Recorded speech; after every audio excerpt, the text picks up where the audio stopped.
Alright guys, so we're here on the range with Kurt and myself, and we have two very, very different rifle builds. One of them is my complete budget rifle that I built anywhere from, I think it was around 800, 900 bucks. It's been a few years, but trust me, I went as cheap as I can get on this thing. Besides the bolt carry group and the barrel, it's Roscoe. So it's Roscoe Precision Bolt Carry Group, Roscoe barrel. I just like when you buy the same barrel with the same bolt group, because they have to fit together and work together well. So, but anyway, this is a pretty budget rifle. You get this made for like under $1,000. This thing, however, is a $3,000 rifle system. So we want to compare the two and see if it's much better shooting the expensive rifle setup, or if it really matters in AR-15 platforms and AR-15 platform. So Kurt and I are going to do some CQB, run some basic CQB drills, and then we'll switch rifles and see which one we like better.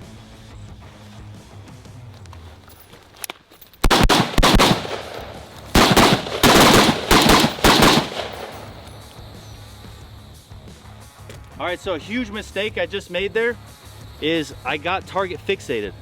So the problem with that is once I do my step center, I got fixated on the target and I broke the threshold before digging my corner. That's a huge no-no. I did the exact same thing. Yeah, so as soon as, if you have targets and you break, you do your step center, you can get maybe one shot off. But if you start to try and put your targets down, you're holding up the stack from getting more guns in the room.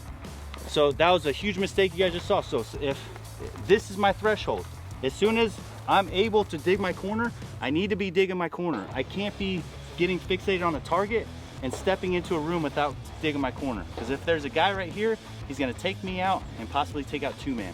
So let's run that again and do it a little better.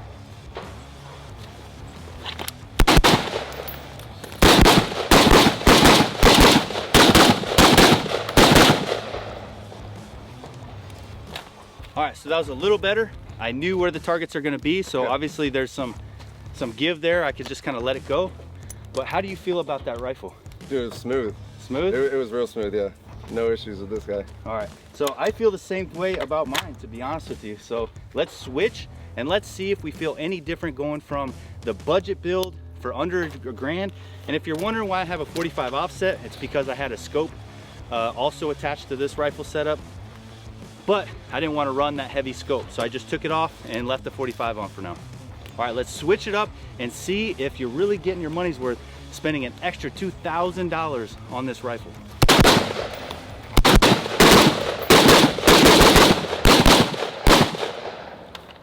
Holy smooth trigger. Yeah, this guy's a lot rougher. Yeah, so. A little rough around the edges. All right, so instantly you could tell that with this guy, the trigger is just smooth as butter. The reset is super short, and she just wants to get it. Yeah. She wants to get it fast. Yeah. This one, you could tell there's kind of a lag, right? Yeah. It's like the difference between driving a Kia and like a BMW or something. Yeah, dude. So as much as I love this rifle, and it's a great rifle, and I love that velocity flat face trigger, this one as a whole build, it jumped on me. I did a double tap, and it was like even surprised me, because this guy just wants to go. Yeah. $2,000 though, I don't know, I'm pretty cheap. I mean, this one still goes bang. So. Yeah, that one's still gonna do the job. All right, let's get another run in. I gotta get another mag. And go.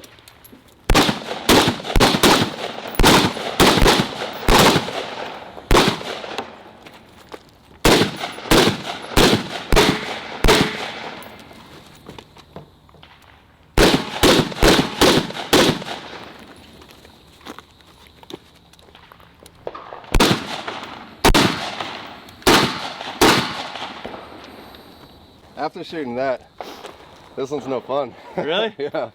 I know that one works and it goes bang and it gets the job done. But man, you could tell where the money is. As soon as you put this one in your hand, this one just wants to play. Yeah. It wants to ride.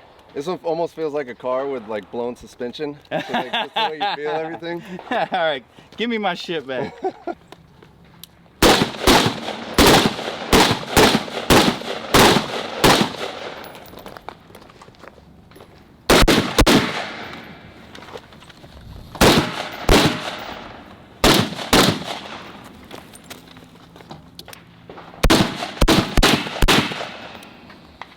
So much smoother.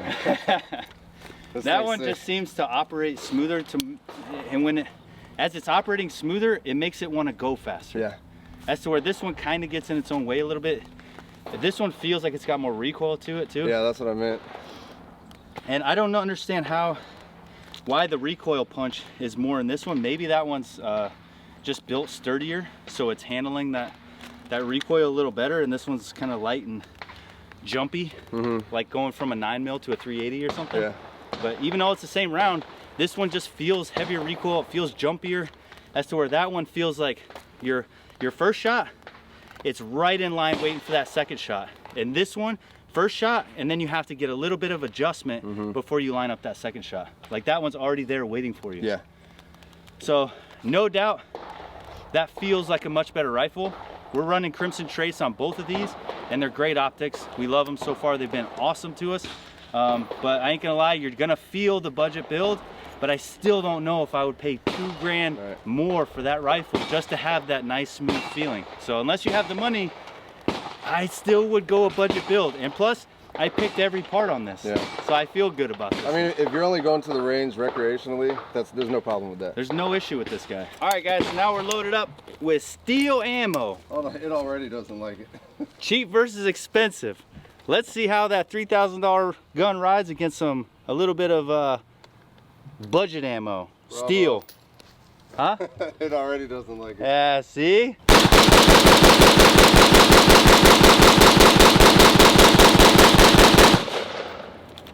Booyah, baby!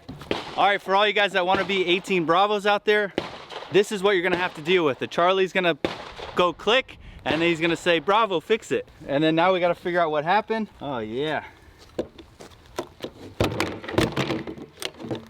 All right, so nothing like a little buttstock slam while you're trying to pull the charging handle to get that extraction to rip that round out.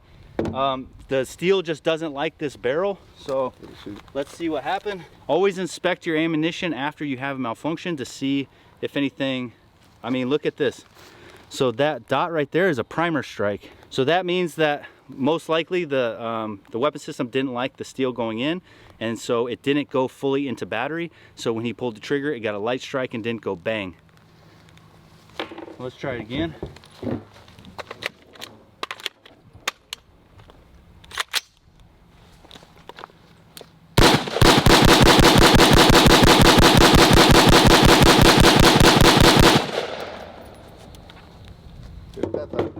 She did it that time.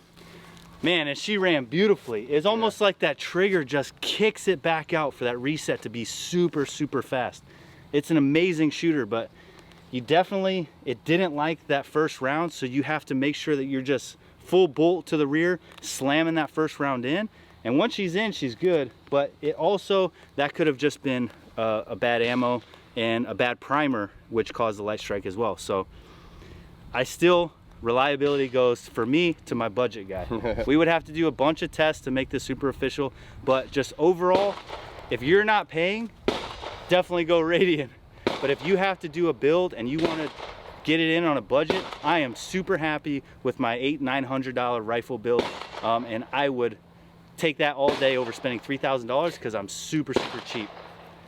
But thank you, Crimson Trace, for sending it, because I love the damn rifle.